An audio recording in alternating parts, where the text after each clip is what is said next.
Esse é mais um Momento Paga as Contas, e a nossa parceira de hoje tá voltando para agradecer e manter a parceria. Como eu disse na última publi, esse canalzinho aqui ganhou fama depois de analisar cursos cheios de problemas. Então eu tomo muito cuidado para divulgar cursos e tenho muitos filtros para colocar aqui. A EBAC, Escola Britânica de Artes Criativas e Tecnologia, patrocinadora do vídeo de hoje, passa nos meus filtros tranquilo. Centro de Educação Presencial e Online inovador, oferece cursos nas áreas de audiovisual, programação, marketing, design, games e tem cursos certificados internacionalmente. Para quem está procurando se reinventar de profissão ou está começando agora, ele funciona. A EBAC oferece cursos que partem do zero até o Pro, além dos cursos profissionalizantes. Já são 60 mil alunos contemplados pela EBAC, que oferece acompanhamento online individual com professores prontos para te tirar as dúvidas ao longo do curso. Para quem precisa e gosta de seguir materiais de estudo, o acesso aos conteúdos EBAC complementares permite seguir um caminho possível de estudos muito eficiente e, é claro, o desconto brabo que eles estão dando para nós é de 200 contos. Sim, R$200 de desconto usando o cupom NORMOSE. Vê lá, entra no site, experimenta e vê se é baque com você. E para a parceria continuar existindo, engaja a nossa publi, participa, muito obrigado EBAC, e voltemos ao episódio.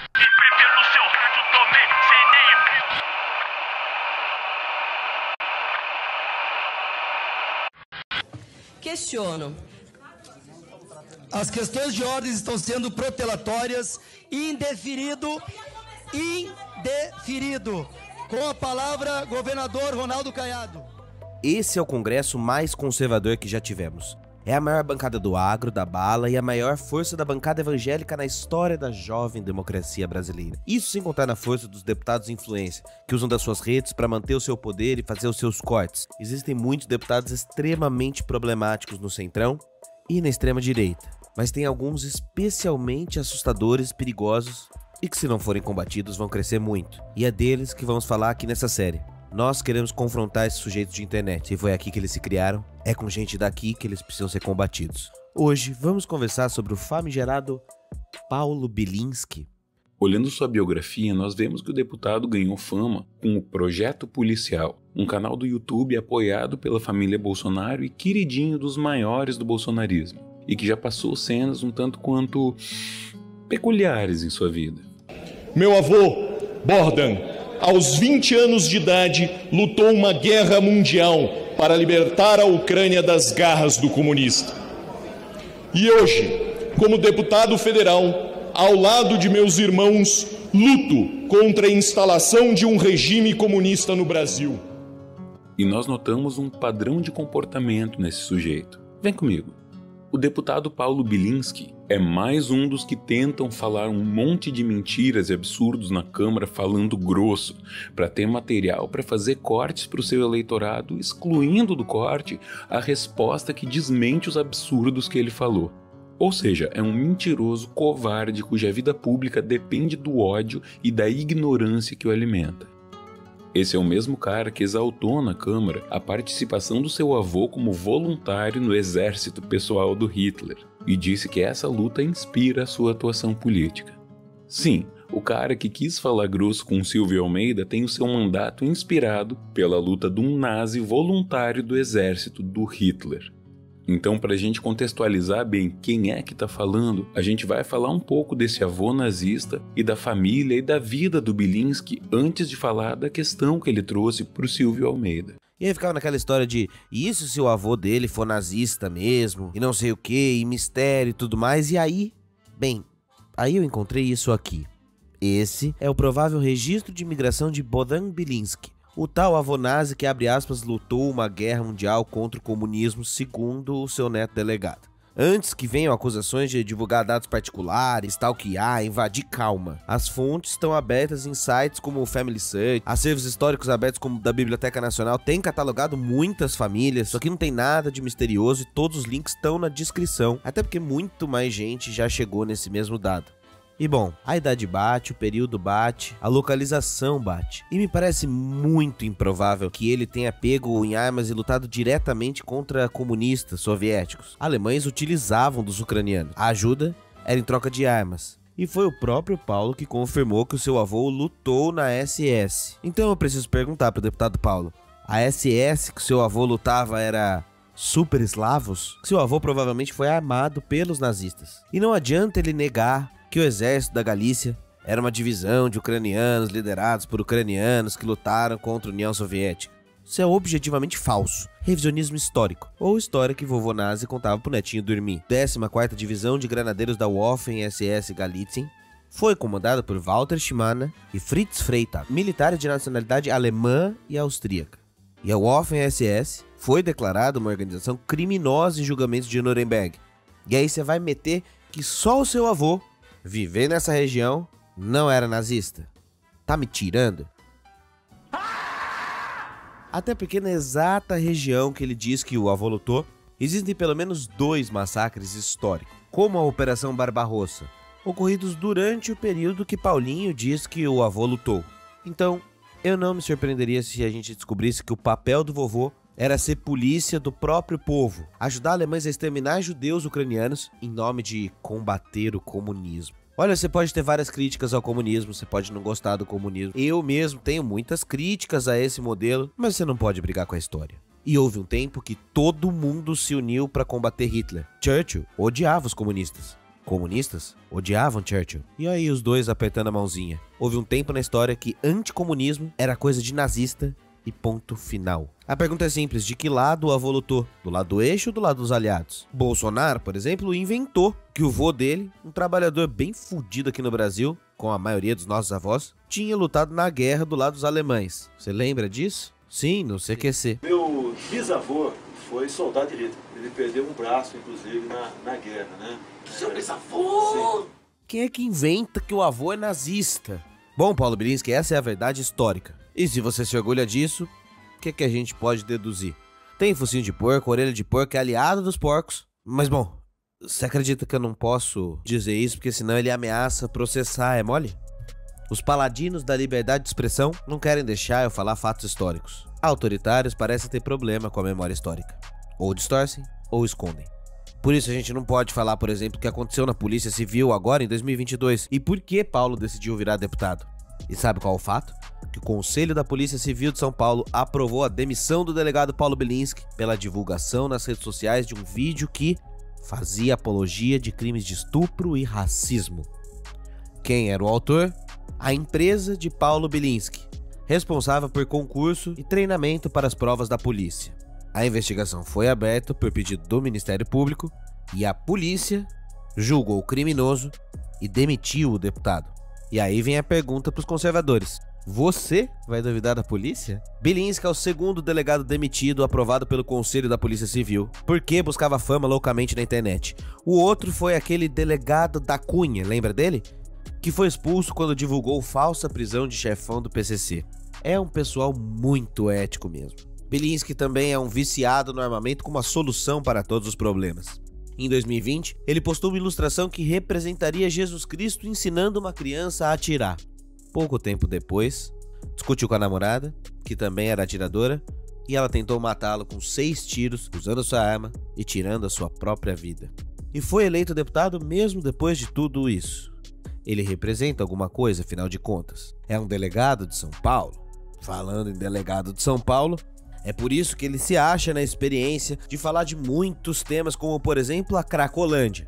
Então vamos falar um pouco de Cracolândia. E qual era a proposta que esse defensor da liberdade, porque é claro que ele se auto-intitula assim, estava tentando dizer para o Silvio Almeida que é a única solução para a Cracolândia? A de sequestrar essas pessoas, levá-las contra sua vontade para instituições, para fazer procedimentos químicos que não resolvem a situação e causam muito sofrimento. Assim, super liberdade. Se você não acredita, acha que eu estou exagerando, então ouve ele mesmo falando.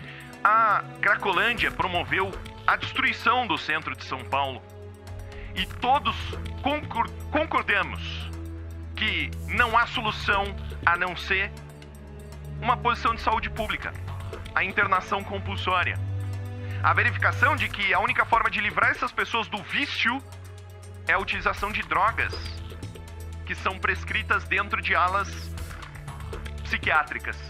É a única forma de salvar a vida dessas pessoas. É isso que o senhor está discutindo. Única solução, tipo, solução final, é isso? Não é nada surpreendente que uma pessoa inspirada pela luta de um nazista iria ver como única solução possível para limpar a cidade daqueles que considerem desejáveis trancar essas pessoas contra a sua vontade numa instituição que as exclui do meio social e aí fazer procedimentos químicos com elas. Eu acho que todo mundo aqui já viu essa história antes. A cereja do bolo é que, além de ser uma prática totalmente desumana, de natureza fascista, porque separa os corpos entre os corpos superiores, que merecem direitos, e os inferiores, que podem ser descartados, separa as pessoas entre cidadãos de primeira classe e cidadãos de segunda classe que são desumanizados, além disso tudo, essa é uma prática que não funciona. Esse é o Dr. Carl Hart. Ele é um pesquisador da Columbia University School, e a história dele dava um filme que ganharia o Oscar. E hoje, sendo um pesquisador de ponta, ele é um dos fortes defensores da mudança de política de drogas para virar essa chave do moralismo. Tudo o que nós entendemos sobre droga está errado. O que cura o vício não é a abstinência e a polícia, é o tratamento afetivo e saúde. Em primeiro lugar, essa política não resolve os problemas sociais que levam a Cracolândia a existir. E, em segundo lugar, ela não cura o vício dessas pessoas. Marcelo Queiroz Roxer, psiquiatra, coordenador do pronto-socorro de psiquiatria do Centro de Atenção Integrada à Saúde Mental da Unifesp, diz em entrevista ao UOL que a internação é ineficiente e errônea quando utilizada como uma forma de coerção ou como alternativa para a ausência de políticas de assistência à saúde mental. Já a Alessandra Diel, psiquiatra e presidente da Associação Brasileira de Estudos do Álcool e Outras Drogas, explica que não há estudos que apontem que a internação involuntária ou compulsória tem eficácia no requisito de parar o uso de substâncias químicas. Por outro lado, tem movimentos como a Craco Resiste, que tem a característica do aprofundamento das psiques dos militantes e do estabelecimento de laços como forma de dar sentido de vida para aquelas pessoas como o primeiro passo. E adivinha só, eles são constantemente atacados por deputados como Mamãe Falei e o Paulo Bilinski. É aí que nós perguntamos: onde foi que a implementação de uma política pública de internação involuntária em massa deu certo? Onde? Em que lugar do planeta? Todos os modelos violentos de combate só pioraram a situação. Todos. Não tem Filipinas, Indonésia ou qualquer um desses modelos fanáticos de combate a drogas que tenha dado certo. A Cracolândia é o resultado de políticas equivocadas. E é mais um equívoco acreditar naquele mito do zumbi que cai na violência do primeiro trago e só pode ser preso e isolado como única solução. E aliás, tem um vídeo todinho para defender apenas esse ponto. Você se importa de verdade com o problema das drogas destruidoras? Então só é possível ter um combate efetivo do problema das drogas na saúde e no social a partir da regulamentação de todas as substâncias para um combate mais inteligente. Senão, o que você está fazendo é desinformando sobre como funcionam essas substâncias e criando soluções que não funcionam, não são soluções baseadas em mitos. Afinal de contas, se, como o nobre deputado fala, essa não é só uma solução possível, mas a única solução possível, então deve haver uma extensa literatura com exemplos de casos bem-sucedidos. Onde estão esses exemplos? Não? Não tem nada? Nada? Eu sei que eu tenho que mudar. Sabe por quê? Porque o crack hoje em dia, pra mim, ele não bate mais em mim.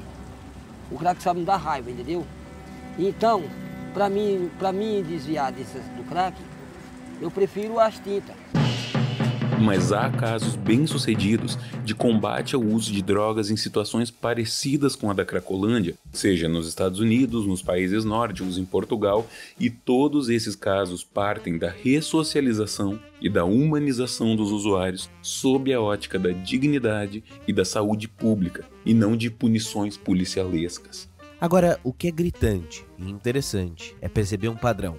Tudo na vida do delegado youtuber neto de nazista atirador é ao mesmo tempo vendido como a venda de valores morais, a venda da família, a venda do amor cristão, mas na prática repete todos os princípios e argumentos que as lideranças que comandavam o exército do seu avô falavam na década de 30.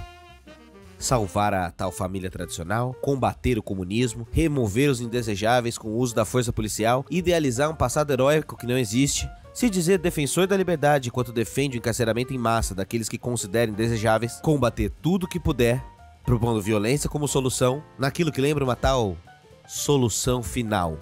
Ele disse que essa votação é uma tentativa autoritária do governo Lula de desrespeitar, afrontar a separação dos três poderes para deixar de combater as drogas. A imensa maioria dos brasileiros que não entende direito como funciona a nossa estrutura política pode simplesmente ouvir essa fala e acreditar, afinal o cara tá falando com tanta convicção, mas o fato é que tudo, absolutamente tudo a respeito do que ele falou é mentira. Ele coloca tanta mentira numa frase só que é difícil saber até por onde começar a desenrolar esse nó, mas vamos lá. Em primeiro lugar, essa é uma votação que não está sendo feita pelo governo Lula. Esse é o básico da separação dos três poderes. O STF é judiciário e o governo Lula é executivo. Em segundo lugar, até por isso, essa votação respeita a divisão dos três poderes. Em terceiro lugar, que está na Constituição, que julgar a constitucionalidade das leis é responsabilidade do STF. Quarto, que justamente para que não se tenha uma sociedade autoritária, é que os três poderes devem fiscalizar e vetar os excessos um do outro. Quinto, que isso não está sendo feito para deixar de combater as drogas, mas para combater de uma forma mais humana e mais eficiente. Em que lugar do mundo ficar encarcerando usuários resolveu o problema de drogas? E agora, vai ficar por isso mesmo? Não vai ter cassação? E foram tantos e tantos anos usando essa lavagem cerebral de comunismo, comunismo, comunismo, que o sujeito pode exaltar o avô nazista que não dá em nada. E pior ainda, saber que esse vídeo aqui, se não for muito bem colocado, vai servir para dar mais holofote pro deputado. Ele sabe que ele ganha atração com cortes na rede, falando grosso nas redes, fazendo combativo, igualzinho o avô dele fazia. Por isso, pro eleitorado do deputado, claro, tudo isso vai passar batido. O que vai chegar nele é um corte dele mitando em cima do ministro petista e falando as verdades na cara e desmascarando o comunista Silvio Almeida. É isso que a gente está aceitando que se passe por democracia? Defender ações fascistas, fazer apologia a um nazista, justificar tudo isso com um monte de mentira, espalhar tudo isso por aí e ficar impune? É isso que a gente está aceitando como se fosse democracia? Esse sujeito precisa de um combate urgente, mas não é tão simples. Qualquer movimento em vão, ele consegue reverter e fazer de tudo para se transformar na vítima. Então é preciso ter cautela, porque o poder do holofote para perversos é sempre um risco. Como combater tipos como o de Paulo e mostrar o mal que eles têm feito para a política brasileira? Vamos debater, mas enquanto isso, o que me acalma é que a história, deputado Paulo, a história é implacável. Como você mesmo disse, então saiba que nós, os historiadores, faremos de tudo que a ferramenta história pode nos dar para poder mostrar que você é o lixo da política brasileira. Quero ver só ele ameaçar de processo. Isso só vai crescer mais e mais o canal e ele sabe disso. Ele sabe que se compartilhar esse vídeo, ele diminui e meu canal cresce. E ele sabe exatamente que isso não pode se espalhar. Aqui está o paradoxo da liberdade. Deixe seu like, comente aí embaixo e assista aos outros vídeos do canal. Eu e Antito temos centenas de videodocs estilo esse assunto e temas de tudo que é tipo. Com certeza, algum vai lhe interessar. Boa viagem, até o próximo vídeo. Tamo junto, é nóis e fala.